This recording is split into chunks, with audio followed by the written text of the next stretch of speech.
We focus a lot in our clinic on just hospitality. Focus on other things like the patient journey, the patient experience. Is this simple? Does this make sense? When they go onto my website, is it confusing? Like think through the design and the experience and stuff. Those are all things that, again, they don't cost you any money. No, they don't. Think about the way you're going to start building this business is you selfishly become the key person of influence. That is your marketing. It is anyways. Word of mouth is your key personal influence to that person in a very small way. Julie was really nice. She's super friendly. She's very knowledgeable. She helped me a lot. I tell so-and-so, that's a key personal influence thing. We're just going to make that circle much bigger now, right? Where like your name is popping up more often and we're seeing it in different circles and things like that. And you're creating an ecosystem for that to exist. That's why I like the Facebook groups. It's your ecosystem. It can be your thing. You can invite people. You can kick them out. You can do whatever you want. It's your place to show up how you want to show up. Your email is the same way. You get to show up how you want to show up. So that is now your marketing. And that's what I want you to build over this literal, I mean, kind of funny enough, you will be going into winter. We'll have baby and then fall and then winter. Build that and make that your marketing focus. Build the email, build all those little things. They're very manageable and they're very doable. Get rid of things that you don't need to be doing. Please get rid of things you don't need to be doing. It's so crazy that we do bookkeeping and accounting. We don't know anything about bookkeeping and accounting. No, it's terrible. Don't. It's horrible. Please get rid of it. It's pennies on the dollar at the end of the day, truly. And your mistakes and time spent there, it's going to cost you more money at the end of the day. Outside of those little things, make sure, focus on other things like the patient journey, the patient experience. Is this simple? Does this make sense? When they go onto my website, is it confusing? Do I go on Julie's website? I'm like, I have no idea what she's trying to do or what she's trying to say. HRT, what in the world's HRT? Like think through the design and the experience and stuff. Those are all things that, again, they don't cost you any money. No, they don't. They take some time, but these are organic things that we can really, really, really focus on.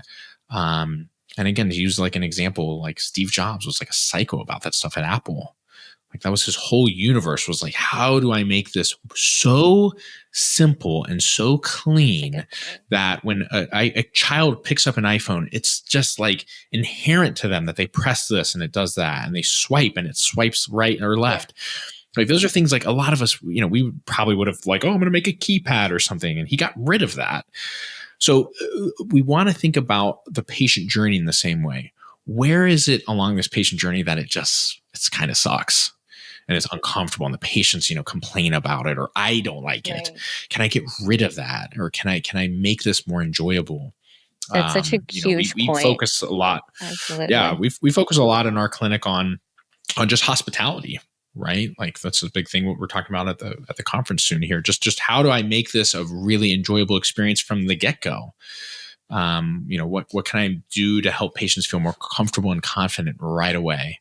Can I play nice music? Can I have, hot coffee or tea ready for them? All those sorts of things are helpful. Sorry, Nico. Well, they're fine. Go tell brother he has to. Tell brother he has to. Please. Thank you. My 12-year-old watching my 4-year-old. It's totally fine. We're all good.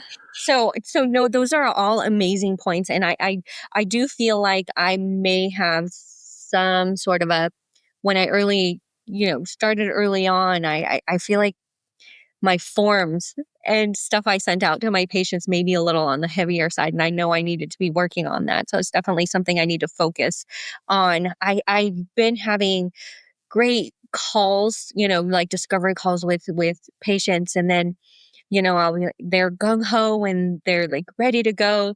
And I send the forms out. And, it's the usual, you have to do the HIPAA and all that stuff. But I feel like there's somewhere there that I'm losing, people, because I'm following up with them and then I won't hear back, or I don't know what happens between great conversation with me. They're really gung-ho and they think they're going to do it. Then I lose them. Am I missing the sale? What am I doing? Like, this is such a good question. Are they scheduling? right then and there? Are they saying, hey, come in? No. Yeah. That's right there. Okay. Okay. So, hey, this is going so great. I'm going to go ahead and get you on the books. What's next week look like for you? Got it. Actually, if you have time, I've got time for, like you're getting them scheduled right away. Screw the forms. Okay. I don't care. Most of my patients don't, half the time they're not going to fill them out anyways. They're going to do it in the office. So it doesn't matter. Forget the forms. Where you're losing them is you just said it. We have this great conversation. Everything's going great. Okay. Now I'm going to put a barrier in front of it. Simple. Forms. So simple. Like, right? Yeah. I don't want to do that. Yeah, exactly. So take the barrier away. Okay. How do I get you in my office? The whole point of the whole conversation is how do I get you in my office as quickly as possible? Yeah. That is your goal. So that's all that I guarantee you that will improve patients, literally showing up like 95%. That's okay. Instantly. We'll give it a go. Yeah. Absolutely. That's huge. Yep. Awesome. It's things like that. So simple, being that I don't have all that experience. And this is the things I want you to be thinking through during your okay, where is it weird or uncomfortable? Where am I losing people? Is it a sales thing? Is it a marketing thing? Did I say something wrong? And that's why I thought it was a money thing. It's the insurance thing. It's like all those things kind of pop in my head. Like, is that where I'm losing people? But maybe it's, you're not. You're really not. Okay. Yeah, I promise you're not. Awesome. I'll definitely put that into play.